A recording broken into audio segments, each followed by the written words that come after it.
Bonjour et bienvenue dans cette nouvelle vidéo du blog d'un rédacteur web. Aujourd'hui, nous allons voir les différentes manières d'apparaître en première page des résultats de recherche de Google. Si vous avez un site internet, que vous soyez une entreprise ou non, votre objectif est d'apparaître dans ces résultats, ce qu'on appelle la SERP, Search Engine Result Page, donc acronyme que je vais utiliser par la suite dans cette vidéo. Pourquoi vous voulez apparaître dans ces résultats? Parce que vous savez que Google est le moteur de recherche qui domine le marché. En France, il est utilisé par 9 Français sur 10, que pour un certain nombre d'opérations, par exemple, avant un achat en ligne, eh bien, on fait des recherches sur Internet pour se renseigner sur le produit que l'on souhaite acquérir, et en général, en majorité, on passe par Google. Alors, votre objectif, c'est d'apparaître dans les résultats de recherche de Google, et plus précisément en première page, car nous allons voir que figurer seulement dans les résultats ne suffit pas.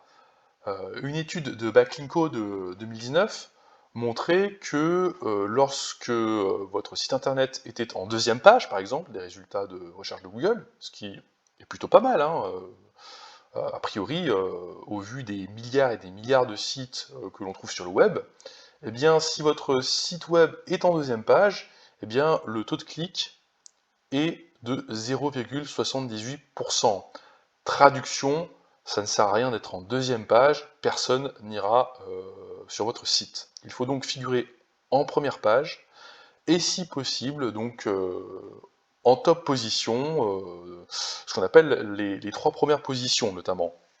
Je vais prendre une requête, on va être un peu pragmatique.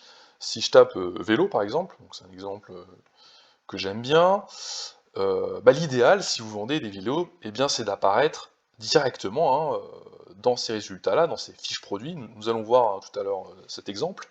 Euh, on va en prendre un autre parce que c'est peut-être pas forcément le meilleur exemple, mais si je tape par exemple rédaction web, je sais pas, niveau assurance, et ben là c'est aussi peut-être pas un bon exemple puisque vous voyez que les premiers résultats, et on nous le verrons aussi tout à l'heure, ce sont des publicités, mais on voit par exemple, là il y a un résultat dit organique, c'est-à-dire qui découle du référencement naturel. Et bien voilà, votre objectif, si vous faites de la rédaction web spécialisée dans les assurances, et ben c'est d'être visible directement par l'internaute à cet endroit-là. Commençons par le commencement, en écartant déjà ce qui ne nous intéresse pas. Et ça tombe bien que j'ai fait cette requête, puisque nous allons évacuer le sujet des annonces sponsorisées. En effet, lorsque vous tapez donc une requête, comme celle-ci par exemple, rédaction web assurance, eh bien vous avez des liens qui s'affichent avec la mention annonce avant l'adresse. Cette annonce signifie que c'est de la publicité en ligne, qui utilise la régie publicitaire de Google, qui s'appelle Google Ads. Donc c'est un très bon moyen de figurer en première page. Le hic, si vous voulez, c'est que, eh bien, il faut payer. Il faut payer Google pour que ces annonces soient affichées, et quand votre budget est consommé, eh bien, votre annonce disparaît. Nous, ce qui nous intéresse, c'est, si vous voulez, le référencement naturel, c'est-à-dire les résultats organiques, ceux qui suivent. Voilà, c'est cela. Nous allons aussi écarter le sujet donc des fameuses fiches produits donc, que nous avons évoquées tout à l'heure. Elles s'affichaient d'une manière différente, mais là vous voyez qu'elles s'affichent sur la droite. Parce que là aussi, ce sont des annonces, voilà, comme l'indique le mot là, annonce au pluriel. Et donc du coup, vous devez payer pour figurer dans ces résultats. Donc entrons dans le vif du sujet avec les résultats organiques. Donc lorsque vous tapez une requête donc, sur Google, allez, je vais taper résultats organiques par exemple, donc correctement c'est mieux. Voilà, typiquement, voilà, un résultat qui nous arrange, il n'y a pas de publicité, on a des résultats organiques. Donc ce que je disais tout à l'heure, c'est que lorsque vous voulez figurer dans donc, les résultats de recherche de Google, eh bien vous voulez viser ces positions-là, les 3 premières positions-là, ce qu'on appelle le triangle d'or, notion qui résulte des études d'eye tracking du début des années 2000, qui a démontré que l'attention, l'œil humain se concentre sur la zone de l'écran située en haut à gauche. Et donc du coup, eh bien, si vous voulez capter immédiatement l'attention de l'internaute, il faut figurer dans cette zone. Cela a été confirmé par les études de Backlinko, notamment une étude qui a été publiée l'année dernière, qui a démontré que, en gros, plus vous montez dans la position des résultats de recherche, et plus le taux de clic est élevé. Le taux de clic en première position, là, par exemple, pour ce résultat organique définition marketing, il est de 31,73%. En deuxième position, il est de 24,71%. En troisième position, il est de 18,66%. Et plus vous descendez, et plus en fait ce taux de clic il diminue jusqu'à se réduire à peau de chagrin lorsque vous allez en deuxième page, comme je vous l'ai montré tout à l'heure. Donc vous avez tout intérêt donc, à figurer en première page, et si possible en haut des résultats de recherche. Plus vous montez, et plus vous gagnez de taux de clic, même si vous voulez, cette hausse, elle n'est pas homogène, si vous voulez. Par exemple, lorsque vous passez de la 9e à la 8e position, vous gagnez 5% de taux de clic, mais de la 6e à la 5e, c'est 53,2%.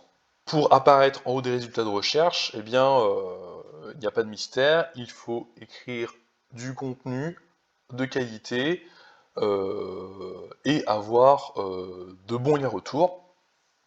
Alors ces deux sujets sont traités dans le blog d'un rédacteur web. Vous connaissez les bonnes pratiques, il faut les appliquer. Alors cette requête elle est intéressante parce qu'elle nous permet d'étudier un autre aspect, si vous voulez, de la SERP. C'est ce qu'on appelle le feature de snippet. Alors, qu'est-ce que c'est que cette histoire? Le feature snippet, c'est en fait cet encadré qui est tout en haut, finalement, des résultats organiques, qui est au-dessus même de la première position. C'est pourquoi, d'ailleurs, on parle à son sujet de position 0. C'est-à-dire qu'il est au-dessus de la position numéro 1, c'est la position 0. On est en plein, si vous voulez, dans la notion de triangle d'or, même si il convient de nuancer, en tout cas dans l'étude de Backlinko que je cite, nous n'avons pas, si vous voulez, le pourcentage de taux de clic de du featured snippet. Donc on ne sait pas si c'est intéressant de figurer dans cette position, sachant que en général, le featured snippet, en fait, est une définition d'un terme. Là, typiquement, j'ai tapé résultat organique, les termes un peu techniques comme ça, on vous donne une définition tirée d'un site internet. Et donc du coup, vous avez la solution, vous avez la réponse à votre question. Est-ce que c'est vraiment nécessaire de cliquer sur le lien? Et donc ça, si vous voulez, le featured snippet, c'est un des éléments qui permet d'affirmer que Google devient de plus en plus un moteur de réponse, et pas de recherche, parce qu'il vous donne directement la réponse à votre question, sans que vous ayez à cliquer sur le lien. Donc il y a une inconnue sur le taux de clic. Après, on peut aussi postuler que puisque la position 1 est la plus cliquée, pourquoi la position 0 ne serait pas également cliquée? Toujours est-il que le feature snippet apparaît directement à la vue de l'internaute, tapez la requête, et là c'est la première chose que vous voyez. D'ailleurs, entre parenthèses, tout ce que l'on voit à l'écran là, sans avoir à faire défiler l'écran là, comme ça, c'est ce qu'on appelle la zone de l'écran qui est située au-dessus de la ligne de flottaison. Voilà. Et lorsque, si vous voulez, on descend, on franchit cette ligne, et donc du coup, il faut faire un effort, si vous voulez, faire un effort physique, si je puis dire. C'est pas, on n'est pas épuisé hein, à le faire, mais il faut partir du principe que l'internaute il est pressé, qu'il est peut-être, voilà, voilà, il est très sollicité, son attention est sollicitée, et donc il faut lui donner la réponse immédiatement, la bonne réponse immédiatement, et donc pour cela, figurer dans cette zone de l'écran. Alors, maintenant que nous avons défini ce qu'est le feature snippet, vous vous demandez peut-être comment figurer dans cette zone. Peut-être que c'est quelque chose qui vous intéresse, c'est en tout cas un défi à relever, et encore une fois, cela peut être intéressant pour votre business, en tout cas en termes de visibilité, et peut-être en termes de clics. Bon. Alors, il est conseillé de répondre à une question. Donc, c'est-à-dire que lorsque vous allez rédiger votre contenu, vous allez poser une question. Alors là, c'est assez explicite. Hein, alors, effectivement, la question n'est pas posée, mais il a employé le terme définition. Donc, c'est quand même, ça appelle, si vous voulez, une réponse. Si on dit, on met définition dans le titre, c'est qu'on va définir plus bas dans le contenu.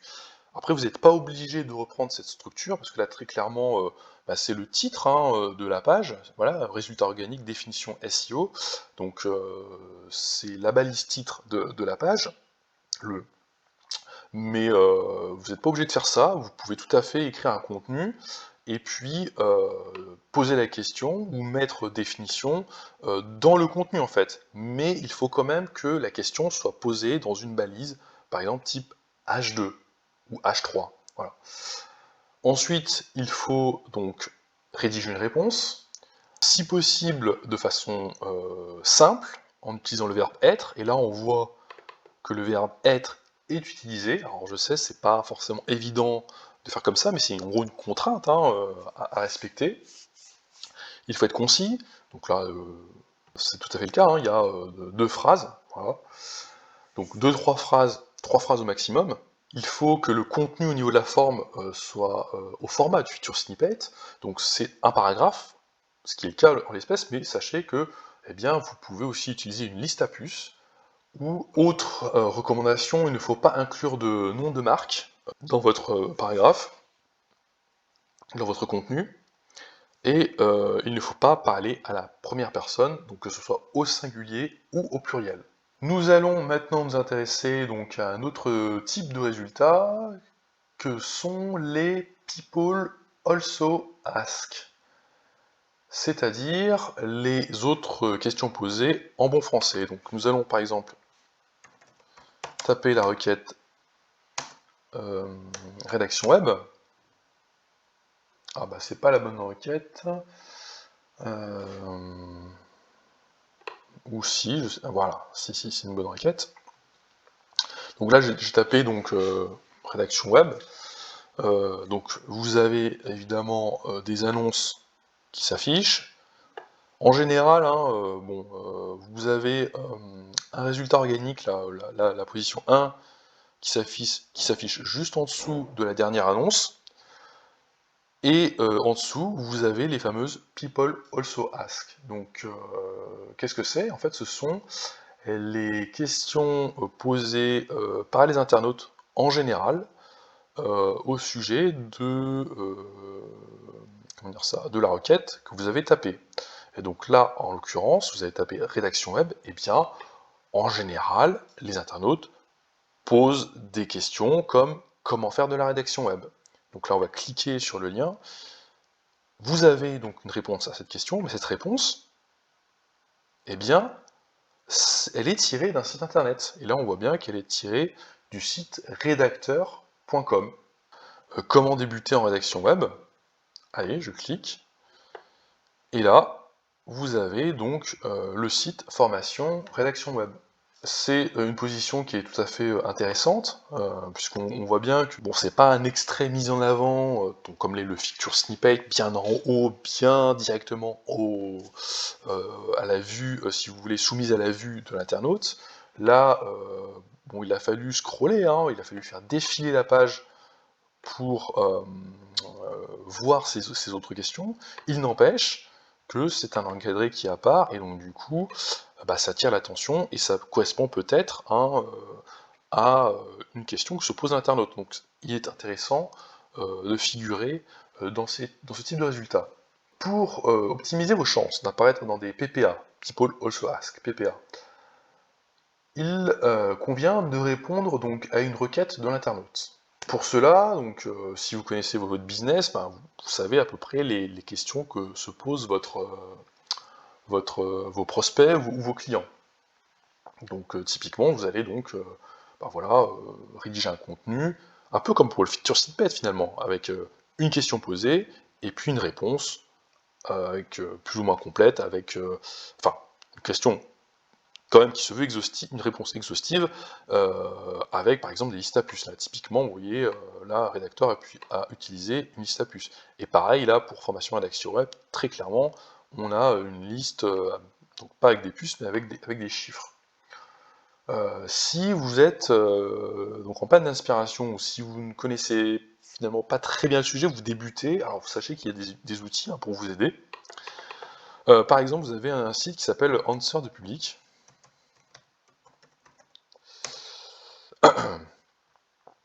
Et donc, voilà, là, vous avez donc un champ de recherche, vous tapez donc rédaction web, hein, on va retaper le sujet.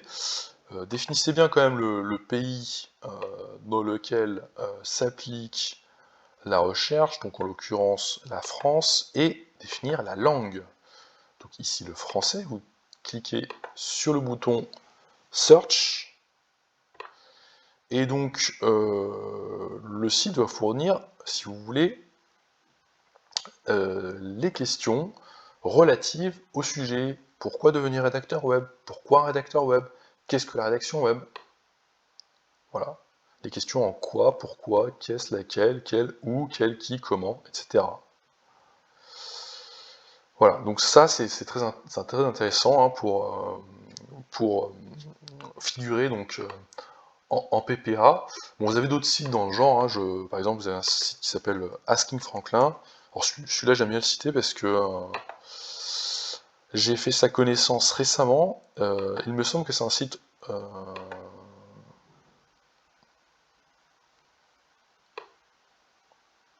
français, ouais, c'est ça. Et donc ça fonctionne de la même manière. Donc vous tapez votre requête, votre sujet plutôt, et puis celui-ci va vous suggérer des idées de contenu sous la forme de questions. Voilà. Comment débuter, comment devenir. Ah, les questions en commun hein, sont vraiment très porteuses hein, en termes de référencement. Sur la forme, votre contenu doit répondre à une structure précise, hein, donc si vous voulez figurer en PPA.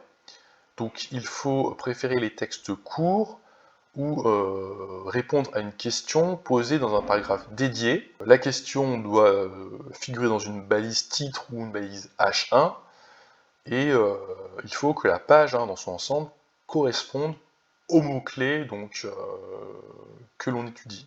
Nous allons maintenant changer de domaine et attaquer, enfin de domaine. Nous restons hein, dans l'étude des résultats de recherche, mais là nous allons nous pencher sur ce qu'on appelle le pack local. Donc ça c'est très intéressant comme type de résultat.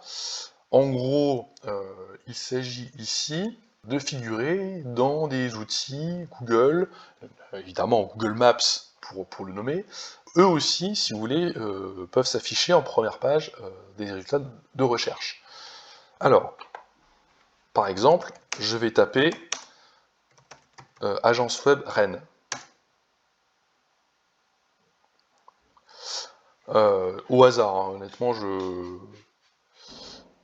n'y voyais pas de publicité. Et donc là, encore une fois, vous avez donc les annonces qui s'affichent, mais vous avez une carte avec ici des fiches d'agences web en fait, hein, qui sont situées à Rennes. Donc ça, c'est une partie du pack local. Alors des fois, celui-ci peut s'afficher d'une autre manière, hein, ce pack local, hein, ça peut être un encadré sur la droite, donc c'est ce qu'on appelle le knowledge panel. Mais dans tous les cas, si vous voulez apparaître dans ce type de résultat, il faut travailler votre référencement local. Et donc pour cela, il faut donc créer et optimiser votre fiche Google My Business. Donc là aussi, si vous voulez, j'ai traité de ce sujet dans le blog d'un rédacteur web. Alors, autre type de résultat qui est susceptible de s'afficher en première page de la SERP, ce sont les résultats vidéo. Les résultats vidéo affichés dans Google sont intéressants, car ils vous permettent quelque part de faire coup double. C'est-à-dire qu'en plus d'avoir une vidéo, si vous voulez, hébergée sur YouTube, et bien référencée sur YouTube si vous avez fait votre travail, eh bien, elles peuvent aussi s'afficher directement en première page de la SERP de Google. Et donc sachez que c'est un plus, car cela permet de multiplier vos vues de 2 à 5 par rapport à YouTube. Et ouais. Donc, vous avez tout intérêt à chercher, si vous voulez, le référencement naturel de vos vidéos dans Google et pas seulement dans YouTube. Alors, par contre, les possibilités sont limitées. En général, il faut que vos vidéos répondent à des questions, donc notamment des questions comment. Il faut que ce soit des vidéos de test, ou ce qu'on appelle des reviews. Ça peut être aussi des tutoriels. Les vidéos qui sont en rapport avec le sport ou le fitness sont aussi très avantagées. Et enfin, on peut citer pour exemple aussi les vidéos amusantes. Alors, on va faire un test tout de suite, hein, mais par exemple, si je tape, alors pour prendre un exemple récent, je fais un peu, donc un exemple de jeu vidéo, alors attention, ce n'est pas de la publicité, ma vidéo n'est pas du tout sponsorisée.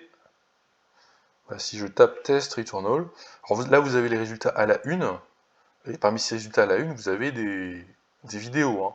Mais c'est pas ça en fait que je cherche.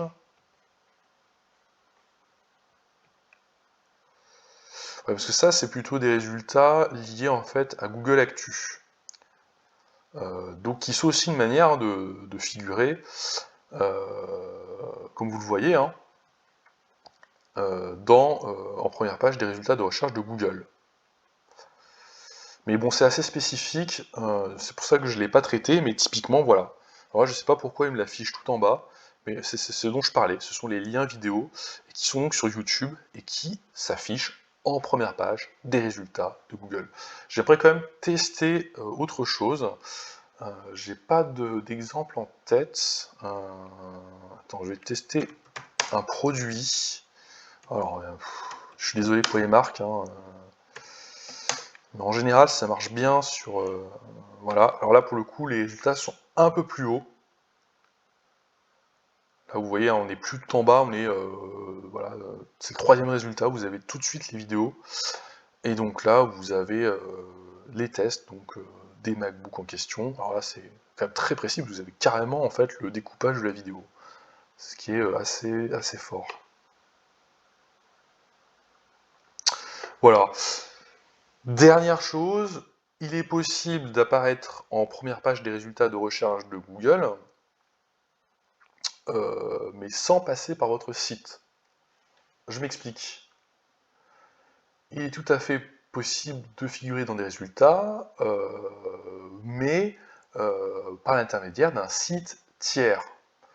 Par exemple, vous avez publié un article invité sur un site de référence, ou vous vous êtes fait interviewer par une radio qui a un site web, eh bien, votre nom va quand même apparaître, ou le nom de votre société, ou votre site web va apparaître dans les résultats. Là, ce n'est pas spécialement un travail de référencement, quoique bon, les articles invités, c'est quand même une pratique, bonne pratique pour obtenir des backlinks. C'est plus, là, on est plus dans l'ordre de la visibilité, de la réputation. Voilà, on tape votre nom, votre entreprise, vous figurez dans un média très connu, ah bah, c'est quand même une belle preuve que votre service, ou votre entreprise, ou votre produit, il est connu, ou il est recommandé, parce qu'on en parle sur un site tiers. ou un site qui fait autorité, ou un média connu. Et finalement, c'est peut-être une bonne preuve que votre produit, votre site ou votre service, eh bien, il est de qualité. Alors, je vais essayer de vous montrer ça, par exemple. Alors, je vais faire une recherche, je vais un peu tricher, vous m'excuserez. Donc, je vais chercher le blog d'un rédacteur web, et je vais utiliser un opérateur de recherche, site, blog d'un rédacteur web.com. Alors, qu'est-ce que j'ai fait là concrètement? Je cherche les mentions du blog d'un rédacteur web, sauf celles relatives à mon site internet, pour voir où on parle de moi ailleurs que sur mon site. Voilà. Donc c'est un opérateur, là ce que j'ai utilisé, c'est l'opérateur moins et l'opérateur site, ce qu'on appelle les opérateurs booléens. Je vous encourage à lire le contenu et à voir la vidéo que j'ai faite à ce sujet, les opérateurs, la recherche avancée et la rédaction web. Donc je tape sur Entrée, et donc là, eh bien, je ne vois pas mon site, alors je vais utiliser un autre opérateur. Je vais utiliser un autre opérateur. Et donc là, on voit par exemple que je figure sur Spotify, que je figure sur d'autres sites. Mais là, je trouve pas. Voilà, par exemple, je figure sur le site Audrey Tips. Voilà. J'ai un blog d'un rédacteur web. Typiquement. Voilà. Donc voilà pour les différentes manières d'apparaître dans les résultats de recherche de Google. Donc si vous avez aimé cette vidéo, n'hésitez pas à la partager, à lâcher un petit pouce en l'air, ou à laisser un commentaire, hein, y compris si vous connaissez d'autres manières voilà, d'apparaître dans les résultats de recherche, ou si vous voulez préciser, ou éventuellement contester ce qui est dit dans la vidéo. Donc, et sinon, abonnez-vous à la chaîne pour d'autres vidéos. Je vous donne rendez-vous donc prochainement pour une autre vidéo sur un autre sujet. Allez, passez une bonne journée et à bientôt. Au revoir.